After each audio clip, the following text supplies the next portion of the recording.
You pinch me, it's on. All right, you got your hat. It might not be on, I got my hat. 9:23 on this 17th day of March. It's a St. Patrick's Day in the heart of the River Bend, and Taralei Griffin joining us again. We're talking all about our cannabis education segment. We got to get some music for that, you know? Yeah, Some, that would like, be neat. We can find something. Cannabis-friendly music, Yeah. you know? Really set the stage here. Well, you know, cannabis legalization is here, and Taralei Griffin, well, knows a little bit about this. You wrote an entire research paper on environmental benefits and solutions when you were at St. Louis University. And take us through this. So this isn't an easy dude to kind of tackle here. This probably took a while. Right. So when I was studying cannabis science and operations at SLU, our final project, our final class was supposed to be a research paper on any topic across the cannabis industry that we wanted to focus on. I chose the environment, and my advisor was like, I've never seen anyone do this before. I don't really know what this is going to look like, but go for it. And that's what I did. And I thought, so what drew me to it was one of my favorite facts that I first learned when I was taking classes at SLU was that bees, all insects, do not have an endocannabinoid system. So when bees... Can you... So just to take us through a little refresher, what is that endocannabinoid system? Did I say that right? Yeah. He got it right. He did really well. So the endocannabinoid system, or the ECS for short, is the receptors in our bodies that are all throughout our body and accept cannabinoids, or the chemical compounds from the cannabis plant. And so almost every living being has an ECS. Insects are the one holdout. That is so... Because like even invertebrates and everything, it's wild. They all have ECS except for insects. So when it comes to bees, what really was fascinating to me was that since they don't have an ECS, when they feed on cannabis or hemp, the cannabinoids go straight through their system and naturally infuse the honey that they create. Really? Yeah. Okay, that's one of my favorite facts. You can't just start off. You built this beautifully, because I'm along for the ride here. I'm going, that's interesting. Some bees having a good time, and boom. So take us through. I mean, this is really important and actually very impactful. Huh? Yeah. So that's just really beneficial for health. You know, Right. Of course, even if they're feeding on cannabis, which would have THC, it's not going to get you high, Right. the honey, because it hasn't been decarboxylated, but it's still going to be THCA, the acidic form of THC, and that's still really beneficial and healthy for you. So I have a question about this just right off the bat, because if you guys haven't figured out yet, I don't know anything about this. I just have Taralei here, and I kind of just I learned together with you. So were there instances in the past of bees doing this and then kind of, I hate to say contaminating honey or making, you know what I'm saying? Like maybe have there been studies about in nature of this happening? And like maybe like the honey being CBD infused without, or being THC infused without knowing it? You know, I don't know about that specifically. No, that's good. I finally asked a good question. But that'd be something interesting to look into. I mean, I think it's still a fairly new concept. And like, I know there's like at least one company out there that's really like, they have hives and they sell honey and gummies they even make from the honey. But yeah, there's not a whole lot of people doing it. And so there probably is a lot of people that honey don't know, out there that they don't even know they're getting CBD or potentially THCA from their honey. It's better than that mad honey they got in the Himalayas. You heard about that? Yeah. Oh, good night. Okay. Right. So we all know that the cannabis industry is booming, but there's currently some negative effects on the environment. Right. So that was, you know, the bees drew me into like, I wanted to see what effects it had on the environment. Because along with learning then about them infusing the honey, I started learning about how even though cannabis obviously does not have bright open petals, you know, like big landing pads for them to land on for the flowers, bees freaking love cannabis and hemp. It boosts their populations. And so that's what got me into, it's proven when it's grown outside that it boosts their populations in Does that it area. really? Yeah, because they love it so much. And wow. yeah, it's weird. It baffles scientists still because it's not the typical flower that they would go for. But so that's what then drew me into the environment. And so I thought my paper initially was going to be all about the benefits of legalizing cannabis and hemp. Mm-hmm. And it turned out that was not so. There is the other side to it, like you were saying. So the cannabis industry, because the cannabis industry as it currently is not good for the environment. It's actually adding quite a lot of pollution. Take us through. I would never have. Now, and this is just me being CJ here. I'm thinking normally people that are involved in the cannabis industry are very environmentally minded. You would think. Right. I would assume. Right. But Not the unfortunately, what it is a lot of the regulations that we currently have in place, Yep. because it's still federally illegal, push the industry into growing and producing products in a way that's very harmful. So one of the biggest things that might be kind of something people would know about is most legal cannabis is still grown indoors, especially here in Illinois, that you can't grow it outside. Right. And other states allow it. There's places in California and all where it can be grown outside, but it's the indoor growing adds so much pollution with the sheer amount of electricity and water. It takes so much more water to grow them inside than it does outside. Well, and wasn't I hearing too in like Colorado, people were trying to grow outside and then they were getting their plants like confiscated and getting charged? Right. Or it was early on. It wasn't current. I think, I don't know. Yeah. Yeah. I mean, that's, like if anyone were to grow outside here and it were to be discovered, it'd be gone right away. Right. They would definitely confiscate it. I need to look in a few other places, but whatever. Right. I'm just going to throw that out there, but whatever. Right. But, there was actually, though, when I was doing my research, I'm going to see if I can find it, but there was a quote that I really liked because it was, here we go. Because it's, one of the things that as I was doing my research, there was a lot of talk about if people were able to grow outside, it would greatly reduce the effects of pollution from growing indoors. And it was a scientist, one of the papers on energy use that I read in doing my research paper, he said if giant internationally sanctioned opium poppy plantations for pain management drugs can be secured outdoors, surely cannabis farms can do so as well. Right. And that quote really stuck with me because I'm like, it's just, we've got everything else growing outdoors and secured and it's all safe and fine. And, for the most part, Well, there's always issues, but but it's not as big of an issue as they say. And if we were able to grow it outside, one of the big benefits that I found, aside from the bees and everything, which I love, is that so cannabis and hemp are plants that are phytoremediators, is what it's called. So that's a plant that pulls toxins from the ground. Really? So they are actually growing hemp at Chernobyl and there's a site in Italy that used to be the largest steel farm, and they're growing hemp plants there, and it's removing the toxins from the ground. Wow. And then cannabis and hemp also, while they're doing that, they also return good nutrients to the soil.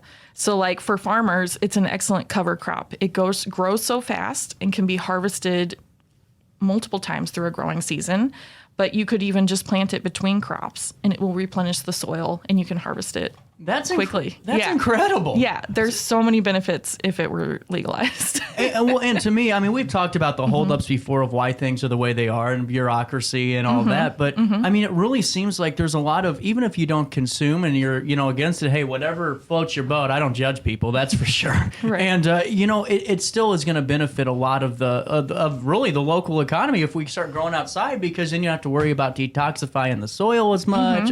I like that. So the grand scheme of things with this, I mean, honestly, number one, the bees.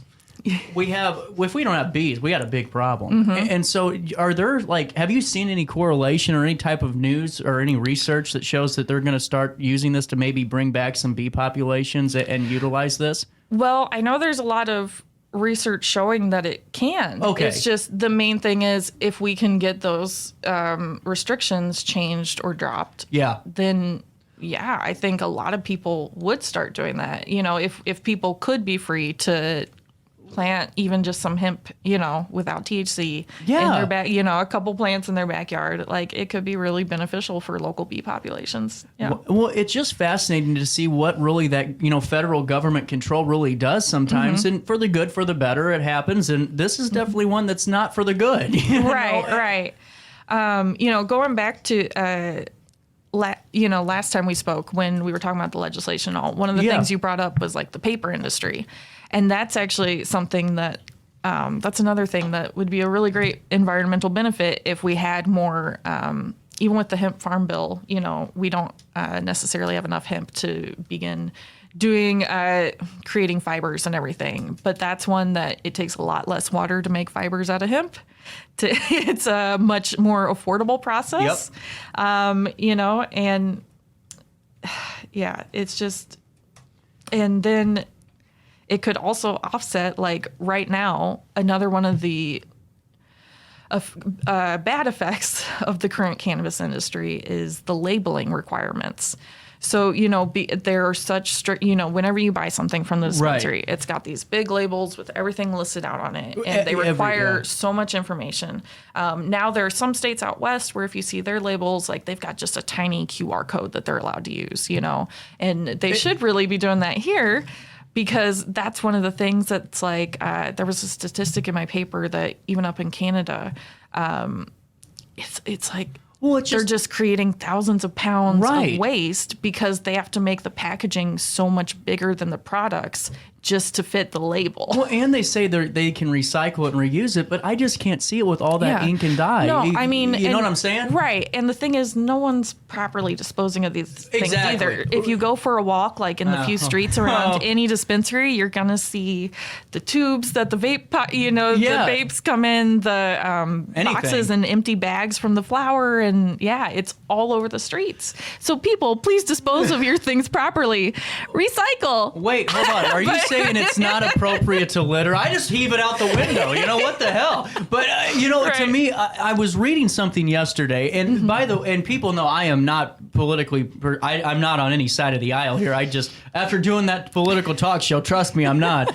But I was reading something about how basically 538 was saying Mitch McConnell in that 2018 Farm Bill actually led to the unregulated THC market. And this isn't a political talking point. It's just off of what you said. Oh, yeah. So, I mean, with all that being said, what are you seeing that is going to be the biggest change with this environmental, you know, cleanup that we have to do with the mess we created with this legalization in multiple states of THC? I mean, I think the only thing the climate crisis is something that weighs heavily on me and it scares me. And you know, I think at this point, we're just at a point where we just need to change the regulations and get to work. Just make the changes, because there's nothing we can do to erase what we've already done, but maybe we can start making it better in the future. And during your research paper, what was the biggest takeaway from you during all this research? Was it the bees? Was it the fact that we were not doing this in an environmentally friendly way? What was the thing that you took away the most? I think it was that... Sorry, this is going to get into my... I'm similar to you. You know, used to do a lot of political reporting. I'm now also not on either side. She was in the war zone. I wasn't. Okay. Yeah. Don't worry about another that. Time. That's another time. Yeah, we'll talk about that some other time. But that's... it's that... You know, having been in a lot of Capitol buildings, seen how these votes and everything go down, and the thing is there is so much hope with what this plant could do. Like that's why I really wanted to focus on this, especially after I started doing my research, because it could be so good. If we legalize this, if we freed up those restrictions, it could be so beneficial for the planet, and we really could begin healing some of the things, maybe not fixing, but healing.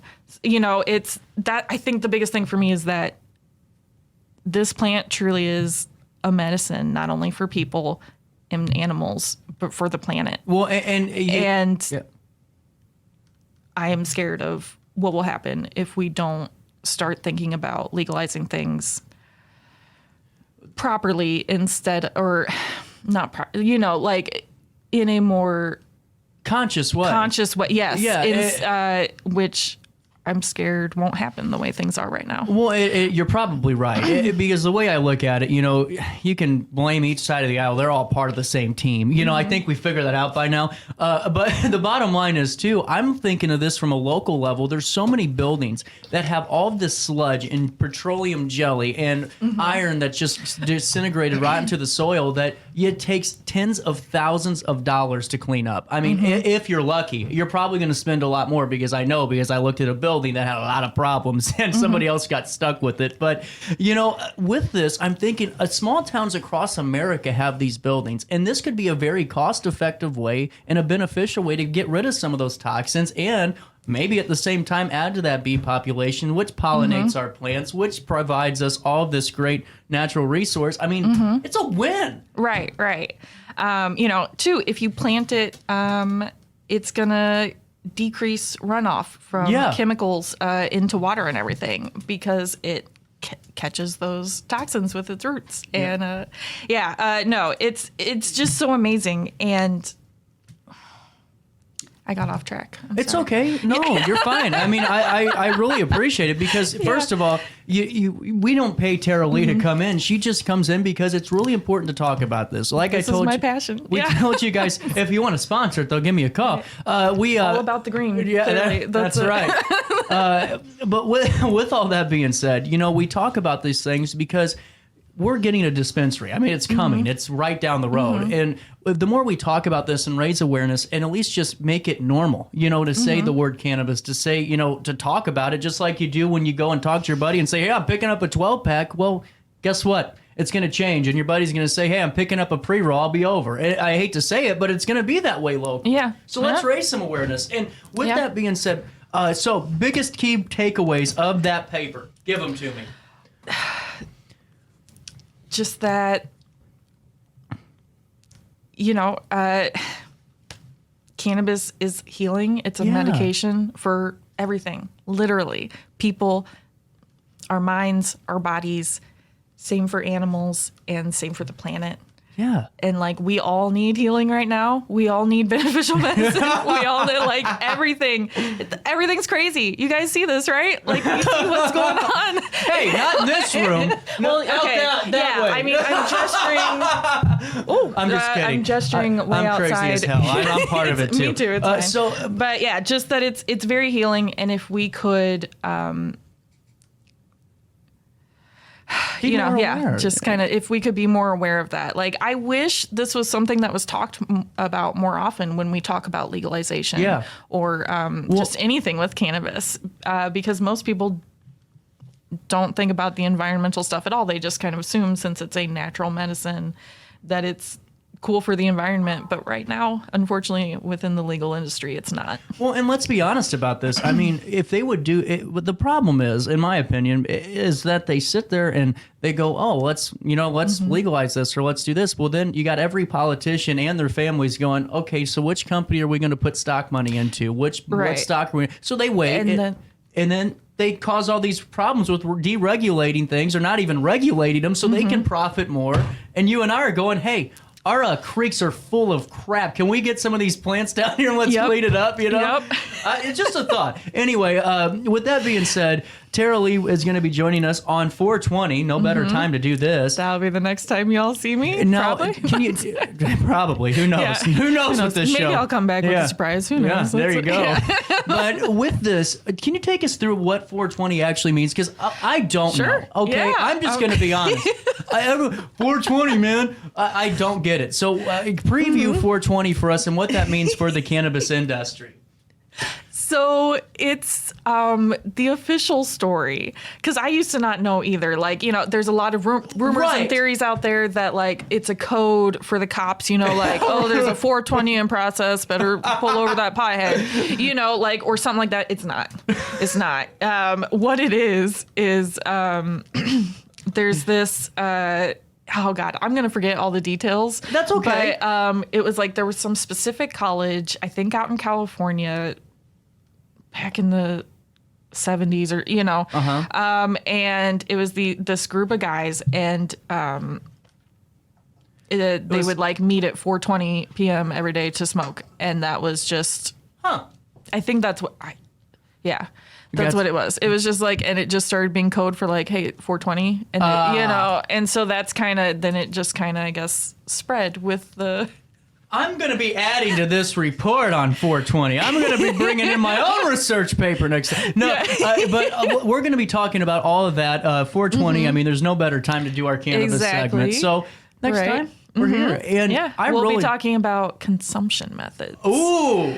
So however you want to get high, that's what we're going to talk about. We're going to talk about the best ways to get high for you. I'll go over all the different options. There you go. And you can choose what's best for you, or just experiment with something new with the knowledge I present you with. So I like it. Hell of a teaser right there. All righty. 9:44 on St. Patrick's Day. We got to take a break. You know what today is?